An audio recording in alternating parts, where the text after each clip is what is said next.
வணக்கம். நான் உங்கள் அன்பான சயின்டிபிக் வேதிக் அஸ்ட்ராலஜர் அஸ்ட்ரோ அருண்ஜி பேசுகிறேன். நல்லது நினைப்போம், நல்லதே நடக்கும். தொடர்ந்து நம்மளுடைய வீடியோஸ்லாம் நீங்கள் பார்த்துட்டு இருப்பீங்க நம்புகிறேன். சயின்டிபிக் வேதிக் அஸ்ட்ராலஜி முறையில் ஜோதிட கருத்துக்கள்லாம் பார்த்தீங்கன்னா அறிவியல் சார்ந்த கருத்துக்களாக அந்த ஒளி தத்துவம் எப்படி நம்மளுடைய வாழ்க்கையில் கர்மா ஒரு வாழ்க்கை சம்பவங்களாக உருவெடுக்க உதவுகிறது. அந்த ஒளி தத்துவம் எப்படி நம்மளோட வாழ்க்கையில நல்ல சம்பவங்களாக அல்லது தீய சம்பவங்களாக சாதகமற்ற சம்பவங்களாக மாறுகிறது அப்படிங்கிறத நம்ம துல்லியமா பார்த்துட்டு இருக்கோம். அந்த வரிசையில இந்த வீடியோல நம்ம என்ன பார்க்க போறோம்னு பார்த்தீங்கன்னா, மிதுன ராசிக்காரர்களுக்கு ஆகஸ்ட் 2024 எப்படி இருக்கக்கூடிய ஒரு மாதமாக, எத்தகைய ஒரு பலாபலங்களை கொடுக்கக்கூடிய ஒரு மாதமாக இருக்க போகிறது என்று நம்ம பார்க்க போறோம். அதற்கு முன்னாடி நம்மளுடைய சேனலை ஃபர்ஸ்ட் டைம் வரவங்க மறக்காம சப்ஸ்கிரைப் பண்ணுங்க. உங்களுக்கு பிடிச்ச வீடியோஸை ஃப்ரெண்ட்ஸ் அண்ட் ரிலேட்டிவ்ஸ்க்கு ஷேர் பண்ணுங்க. இப்போ பார்த்தீங்கன்னா, இந்த மிதுன ராசிக்கு பலனை பார்க்கறதுக்கு முன்னாடி பார்த்தீங்கன்னா, கிரக அமைப்புகள் எப்படி இருக்குன்னு பார்க்கும் பொழுது, ஆண்டு கிரகம் என்று சொல்லப்படுகிற ராகு கேது 10ஆம் இடத்துல ராகுவும் 4ஆம் இடத்துல கேதுவும் நீடித்திருக்கிறார். கேது குருவின் பார்வையில் இருக்கிறது ஒரு நல்ல விஷயம். அதே சமயத்துல 9ஆம் இடத்துல, அதாவது அஷ்டம சனி முடிந்த மிதுன ராசிக்காரர்களுக்கு 9ஆம் இடத்துல சனி நீடித்து இருக்கக்கூடிய அமைப்பு ஆகஸ்ட் மாசம் இருக்கு. 12ஆம் இடத்திலேயே குருவும் நீடித்திருக்கிறார்.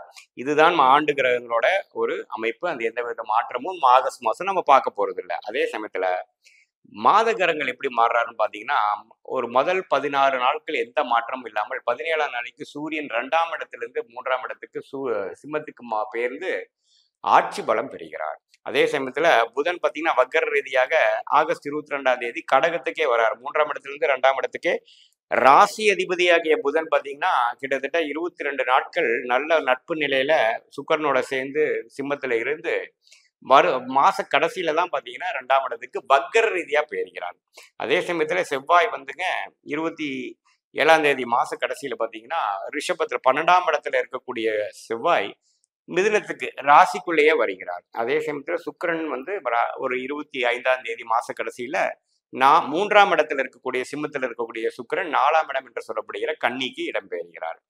ஸோ இத்தகைய ஒரு பயிற்சிகள் என்ன பலன் கொடுக்குதுன்னு பார்த்தீங்கன்னா, ராசி அதிபதி முழுக்க முழுக்க நட்பு வீட்டில இருந்து அதுக்கு பிடித்த ராஜோகாதிபதி சுக்கிரனோட சேர்ந்து இருக்கிறது ஒரு சிறப்புங்க. நல்ல ஒரு புத்திசாலித்தனமாகவும் நல்ல உத்வேகமாகவும் செயல்படக்கூடிய ஒரு மாதமாக மிதுன ராசிக்காரர்கள் இருக்க போகிறது. மாணவ செல்வங்கள் நல்லா கான்சன்ட்ரேட் பண்ணி நல்லா படிப்பாங்க. இதுக்கு முன்னாடி படிக்கிறதோட கொஞ்சம் கிளாரிட்டியும் நல்ல ஒரு ஃபோக்கஸும் கிடைக்கும். என்ன படிக்கணும், என்ன மேற்படிப்பு படிக்கணுங்கிறது தெரியாதவங்க ஓரளவுக்கு சில விஷயங்கள் புரிந்து அவங்களுக்கு என்ன செட் ஆகும், அவங்களுக்கு என்ன வேணுங்கிற ஒரு கிளாரிட்டி கொடுக்கக்கூடிய ஒரு மாதமாக மிதுன ராசிக்காரர்களுக்கு கண்டிப்பாக உண்டு. அதே சமயத்துல 12ஆம் இடத்துல குரு இருந்து 4ஆம் இடத்தை இருக்கக்கூடிய கேதுவை பார்ப்பது பார்த்தீங்கன்னா, இடம் சம்பந்தப்பட்ட விஷயங்கள், வீடு சம்பந்தப்பட்ட விஷயங்கள்ல கொஞ்சம் ஒரு இடத்த கொடுத்து இன்னொரு இடம் வாங்குறது, ஒரு இடத்த கொடுத்து ஒரு வீடு வாங்குறது, வீட்டை அப்கிரேட் பண்றது, அது மாதிரி சில விஷயங்கள்லாம் இடம் சார்ந்த விஷயங்கள், வண்டி வாகனம் சார்ந்த விஷயங்கள ஆக்டிவிட்டி கொஞ்சம் நல்லா இருக்கக்கூடிய அமைப்பு இருக்கு. அதே சமயத்துல செவ்வாய் 6ஆம் இடத்தையே பார்க்கறதுனால கொஞ்சம் சுபக்கடன் வாங்கி சில சுப முதலீடுகள் செய்வீர்கள். வெளிநாடு விஷயங்கள், வெளிநாடு போகிறது, அது மாதிரி விஷயங்கள்லாம் நீடித்து இருக்கக்கூடிய அமைப்பு இருக்கு. பொதுவா பாத்தீங்கன்னா, இந்த குரு 12ஆம் இடத்துல வந்ததிலிருந்தே இந்த மே 1ஆம் தேதியிலிருந்து அடுத்து வரக்கூடிய ஏப்ரல் 2025 வரைக்கும் பாத்தீங்கன்னா மிதுன ராசிக்கு கொஞ்சம் கொடுக்கல் வாங்கல் அதிகமா இருக்கும்.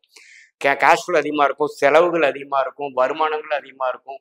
சிஸ்டமேட்டிக்கா நம்ம ஒரு கணக்கெடுத்து நம்ம பண்ணிட்டு இருந்தோம், கணக்கெழுதி பண்ணிட்டு இருந்தோங்கிறதெல்லாம் இப்போ கொஞ்சம் களைச்சுட்ட மாதிரி ஆகி டிரான்சாக்ஷன் அதிகமாக இருக்கக்கூடிய அமைப்புகள் இருக்கும். வர்றதும் தெரியாது, போறதும் தெரியாதுங்கிற மாதிரி இருக்கக்கூடிய அமைப்புல நீங்க கொஞ்சம் சுப இன்வெஸ்ட்மெண்ட்டா பண்ணிக்கிறது இந்த டைம்ல நல்லது. ஏன்னா இப்போ செவ்வாய் நல்லா திக்பலம் பெற்று செவ்வாயின் கார்த்துமாகிய இடம், வீடு சம்பந்தப்பட்ட விஷயங்களுக்கெல்லாம் நல்ல ஒரு விஷயங்கள் இருக்கு. மெடிக்கல் விஷயங்கள், பார்மசி விஷயங்கள், கேட்டரிங் விஷயங்கள், கன்ஸ்ட்ரக்ஷன் விஷயத்துக்கெல்லாம் நல்ல ஒரு பிராப்தம் உள்ள ஒரு இடமா இருக்கு. ஸோ அந்த மாதிரி டைம்ல ஒரு லோன் வாங்கியோ ஒரு சுப இன்வெஸ்ட்மெண்ட் கெட்டு நீங்க இது மாதிரி ஒரு விஷயங்கள் பண்ணிக்கக்கூடிய அமைப்புகள் நல்லா இருக்கு. இந்த மாதிரி துறையில் இருக்கிறவங்களும் நல்லா ஒரு எக்ஸ்போர்ட் இம்போர்ட் பண்றது, ஒரு ஆர்டர் எடுக்கிறது, ஒரு புதுசா ஒரு பிசினஸ் ஆரம்பிக்கிறது, ஒரு பிசினஸ் லோன் வாங்குறது, அது மூலமா கொஞ்சம் ஆதாயம் பெறுகிறதுங்கிற மாதிரி ஒரு நல்ல அமைப்பு உள்ள ஒரு மாதமாக தான் மிதுன ராசிக்காரர்களுக்கு ஆகஸ்ட் மாசம் இருக்குதுங்க. ஸோ அதை நீங்க நல்லா யூஸ் பண்ணிக்கணும். அது மாச கடைசியில, அதாவது லாஸ்ட் வீக் தான் கொஞ்சம் மாறுது. அதனால முதல் 3 வாரத்துல இது மாதிரி சில விஷயங்கள், ஃபினான்ஷியல் விஷயங்கள், இன்வெஸ்ட்மெண்ட் விஷயங்கள், சுப முதலீடுகள், ஒரு எக்ஸ்பான்ஷன் ஆஃப் பிஸ்னஸ், அது மாதிரி விஷயங்கள்லாம் பண்ணிக்கக்கூடிய அமைப்புகள் நல்லா இருக்கு. அதே சமயத்துல சுக்கிரன் பாத்தீங்கன்னா மாச கடைசியில 4ஆம் இடத்துக்கு வரும்பொழுது பாத்தீங்கன்னா கொஞ்சம் அது மாதிரி விஷயத்துல ஒரு பாசிட்டிவா மந்த் எண்ட்ல முடிஞ்சிருச்சு அப்படிங்கிற மாதிரி விஷயங்கள் நல்லாவே கொடுக்குதுங்க. ஸோ 10ஆம் இடத்துல ராகு இருந்து வேலை விஷயம் அது மாதிரி விஷயம்லாம் உங்களுக்கு இன்னுமே டைட்டாக தான் இருக்கும். வெளிநாடு போயிட்டு வர்றது, வெளி மாநிலம் போகிறது, டிராவலிங் அதிகமாக இருக்குது, அந்நியரை பார்க்கறது, அது மாதிரி சில விஷயங்கள், புது பிஸ்னஸை பற்றி யோசிக்கிறது, அது மாதிரி விஷயங்கள்லாம் கண்டிப்பாக அருமையாக போகக்கூடிய அமைப்புகள் உண்டு. ஸோ இந்த மாதம் பார்த்தீங்கன்னா, அந்த செவ்வாயோட பலனும் அதே சமயத்தில் இந்த ராசி அதிபதியே சிம்மத்தில் இருக்கிறதுனால கொஞ்சம் நல்லாவே பண்ணக்கூடிய அமைப்புக்கு இதில் வந்து சனியின் பார்வையும் ராசி அதிபதி பெறனால பார்த்தீங்கன்னா அப்பப்போ நம்ம டயர்டாகி ஓவர் ஒர்க் ஓவர் திங்கிங் ஆகக்கூடிய அமைப்புகள் உண்டு. அதே சமயத்தில் ராசி அதிபதியே செவ்வாயின் பார்வையும் பெறறனால கொஞ்சம் ஒரு ஆகஸ்ட் 10ஆம் தேதியிலேருந்து ஒரு 25 வரைக்கும் இந்த மிடில் ஆஃப் த மந்த்ல வந்து கொஞ்சம் நம்ம அஜிடேட் ஆகி நம்ம ஃப்ரஸ்ட்ரேட் ஆகாமல் கொஞ்சம் பொறுமையாக போய்க்கக்கூடிய அமைப்புகள் உண்டு. ஏன்னா 2 மிகப்பெரிய பாவகிரகத்தின் தாக்கத்துல வந்து ராசி அதிபதி போறாரு. என்னதான் ஒரு செவ்வாய் குருவோட சேர்ந்து பார்க்கிறதா இருந்தாலும் கொஞ்சம் சில விஷயங்கள் உங்க வேகத்துக்கு நடக்கலையேங்கிற மாதிரி சில விஷயங்கள்லாம் நடக்கும். கொஞ்சம் பொறுமையா போய்க்கக்கூடிய அமைப்புகள் உண்டு. மாணவர்களும் பார்த்தீங்கன்னா கொஞ்சம் எக்ஸாம் ஆங்ஷியஸ் எக்ஸாம் டென்ஷன்லாம் கொஞ்சம் தனித்து கொஞ்சம் மெடிடேஷன் அது மாதிரிலாம் பண்ணி போகக்கூடிய அமைப்புகள் இருக்கு. பொதுவாக பார்க்கும் பொழுது எல்லா ஆண்டு கிரகங்களும் மாத கிரகங்கள் இருக்கக்கூடிய அமைப்பெல்லாம் வச்சு பார்க்கும் பொழுது ஓரளவுக்கு நல்ல அமைப்பு தான் வந்து மிதுன ராசிக்காரர்கள் கொடுக்குது. உங்களுடைய தசாபுக்திகள் நல்லா இருக்கும் பட்சத்தில் நான் சொன்ன பலன்கள் அதிகமாகவும் நல்லதாகவும், தசாபுக்திகள் கொஞ்சம் சரியில்லாத பட்சத்தில் நான் சொன்ன தீய பலன்கள் கொஞ்சம் அதிகமாக இருக்கக்கூடிய அமைப்புகள் தான் இருக்கும். பொதுவான பலன்களை தவிர உங்களுடைய ஜென்ம ஜாதகத்தில் தசாபுக்திகள் எப்படி இருக்கும், ஜாதகம் எப்படி இருக்கும் பொறுத்து தான் துல்லியமான பலன்கள் எடுக்க முடியும். மீண்டும் மற்றொரு காணொலியில் சந்திப்போம். நன்றி, வணக்கம்.